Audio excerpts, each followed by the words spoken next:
Ciao a tutti, homebrewers e appassionati. Oggi vi parlo di una birra particolare, la mia Sicilian Pale Ale. Il nome richiama uno stile che non esiste in modo codificato. Esistono comunque in Sicilia dei birrifici che propongono delle birre sotto questo nome. La mia idea di birra siciliana nasce 7 anni fa e da allora la ricetta ha avuto dei continui piccoli cambiamenti, fino ad arrivare oggi alla 7ª versione. Quest'anno inoltre ho presentato questa birra alla terza tappa del Trinacre Homebrew Championship, il campionato per homebrewers che si tiene in Sicilia, ed è stato scelto per la terza tappa proprio il tema della birra siciliana. Alla tappa si può presentare una birra in stile libero, ma che deve avere una o più caratteristiche negli ingredienti, nello stile o in altro, che devono essere riconducibili alla Sicilia e al territorio siciliano.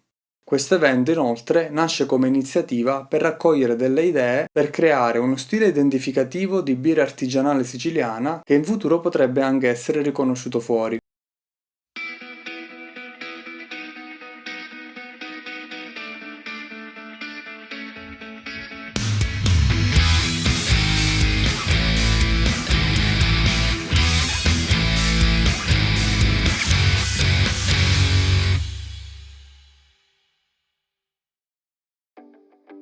La mia idea di birra siciliana è quella di una birra rinfrescante, di facile bevuta, luppolata e con un carattere rustico. Come stile di base mi sono ispirato alle saison belghe, le birre da fattoria consumate dai lavoratori nei campi durante i lavori estivi. Essendo la Sicilia una terra ampiamente agricola, ho trovato questo stile ideale come punto di partenza per questa birra. Come per le moderne saison comunque, con i suoi 6 gradi sarà una birra secca e rinfrescante ma abbastanza alcolica.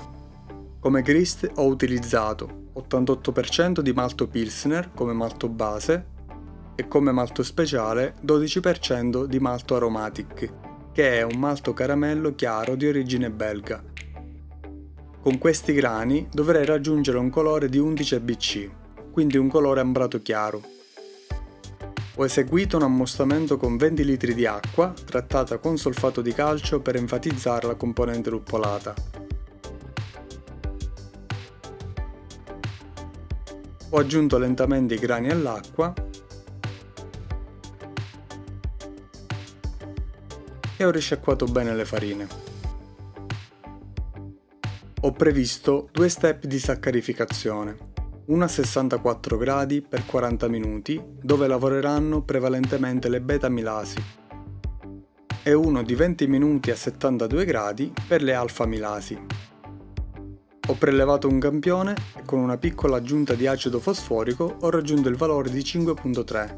Questa volta ho misurato il campione dopo averlo raffreddato un po'. Nonostante il pH-metro fosse dotato di correzione della temperatura, ci sono diversi motivi per cui è meglio misurare comunque a temperatura ambiente. Se volete un video approfondimento sul pH, scrivetelo nei commenti. Completato il primo step di saccarificazione, raggiungo la densità di 1,48. Al termine del secondo step arrivo a 1,57, il mosto appare già abbastanza limpido. Faccio un mash out di 10 minuti a 78 gradi e arriva a 1,59 di densità iniziale. Finito il mash out, sollevo il cestello, metto la griglia sopra i grani e passo al risciacquo per caduta con 15 litri di acqua, sempre trattata per avere un pH vicino a 5. Con il risciacquo ovviamente la densità scende e arriva al valore pre-boil di 1,40, che è un po' più alto di quello che avevo previsto. Parliamo adesso di un altro punto chiave di questa ricetta, la luppolatura. Quando è nata questa birra, un po' per caso ho voluto provare un luppolo che dalle descrizioni mi era parso davvero interessante. Si chiama Nelson Sauvin, è di origine neozelandese ed è un luppolo da elevate percentuali di alfa-acidi, quindi ottimo per essere usato sia in amaro che aroma. Il nome Sauvin rimanda ai suoi sentori che dovrebbero ricordare quelle di uva Sauvignon, vino bianco e uva spina. Dalla prima birra fatta con questo luppolo ho scelto di non cambiarlo più, perché l'ho trovato davvero caratteristico, originale e anche identificativo per questa mia birra. Ho previsto 5 fasi di luppolatura. La prima a inizio bollitura con 15 grammi, che cedono 19 IBU. La seconda a meno 15 minuti di bollitura con 20 grammi che cedono altri 12 IBU. Oltre ai luppoli, a meno 15 minuti di bollitura ho aggiunto un altro tocco di Sicilia. Sono bucce di agrumi, nello specifico 30 g di limoni e 20 g di mandarini. Il profumo degli agrumi si unisce bene agli aromi del luppolo secondo me. Sempre in questo fine bollitura aggiungo il fosfato di diammonio, che è un nutrimento per lievito a base di azoto, e un po' di Protafloc come chiarificante. La terza luppolatura a meno 5 minuti con 20 grammi che danno altri 5 IBU. Ed infine 35 grammi a fine bollitura che lascerò durante tutto il raffreddamento. La quinta luppolatura avverrà poi in dry hopping. Avendo usato un po' di Protafloc, che è un ottimo chiarificante, ho avuto una grande formazione di trap che ha ostruito la pompa, quindi ho dovuto trasferire utilizzando il normale rubinetto. Ho fatto anche un breve whirlpool. Sto vedendo che il Protafloc funziona molto bene. Riesco a trasferire un mosto molto pulito e brillante, ma sarebbe meglio interporre un filtro tra il rubinetto o prima della pompa, perché il trap che si forma nel fondo è davvero tanto, e se non vogliamo trasferirlo dobbiamo lasciare nel fondo anche 2-3 litri di birra. Ho già qualcosa in mente a riguardo e lo vedrete in un futuro video. La densità iniziale definitiva per questa birra è di 1,45, 3 punti più alta del previsto, quindi non ho fatto nessuna correzione. Il lievito scelto per questa birra di base Saison è questo affidabile e ormai ben collaudato Fermentis B134, lo stesso ceppo che uso anche sulle altre mie Saison. In questa birra però, rispetto alle altre Saison, lo farò lavorare ad un range più basso, perché non voglio che i troppi fenoli e gli esteri vadano a coprire la parte luppolata e aromatizzata della birra. Quindi ho inoculato a 25 gradi, ma ho subito acceso il frigorifero per portare il mosto a 21 gradi, con obiettivo di rimanere tra i 21 e i 22 durante la breve tumultuosa.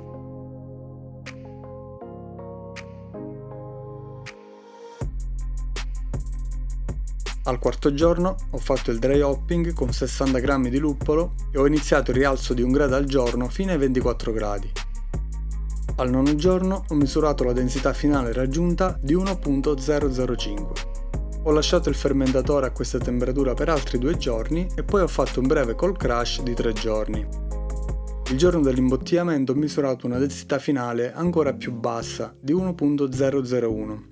Pensavo che già a 0,05 il lievito avesse completato. Probabilmente lavorando ad un range più basso di temperatura ha impiegato più tempo per completare del tutto la fermentazione. Inoltre ho letto che i lieviti diastatici come questo sono molto veloci in tumultuosa, ma impiegano invece molto più tempo a scomporre gli zuccheri complessi. Con questa densità finale abbiamo un'attenuazione apparente del 98%. Sono valori che nella mia esperienza ho già riscontrato con questo ceppo di lievito. Il 16° giorno ho quindi imbottigliato la birra preparando come sempre la soluzione di priming con acqua, destrosio e lievito da iniettare in bottiglia con obiettivo di 2,8 volumi di CO2 per litro. Ho trasferito la birra direttamente dal fermentatore primario con sifone ed asta in modo da evitare il travaso.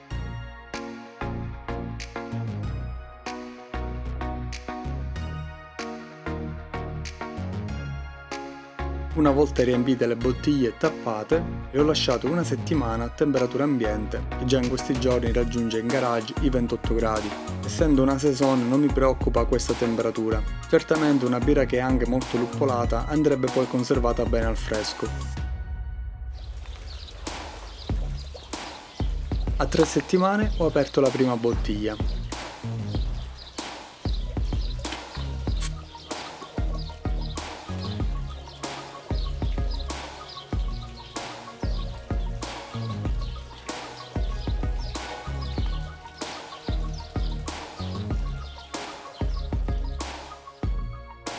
Il colore è ambrato chiaro, mediamente limpida. Buona produzione di schiuma che risulta pannosa e di buona persistenza. All'aroma emergono sentori resinosi e floreali del luppolo, con leggeri sentori di uva tipici del Nelson Sauvin. Fenoli molto bassi, non li percepisco. Al gusto è secca e mediamente luppolata. Pochi esteri, buona scorrevolezza e corpo leggero che nascondono la base dolce e mettono in evidenza l'amaro. Mi piace molto l'equilibrio tra gli aromi. Il lievito ha tirato fuori pochi esteri e pochi fenoli. Anche se i gradi sono ben coperti.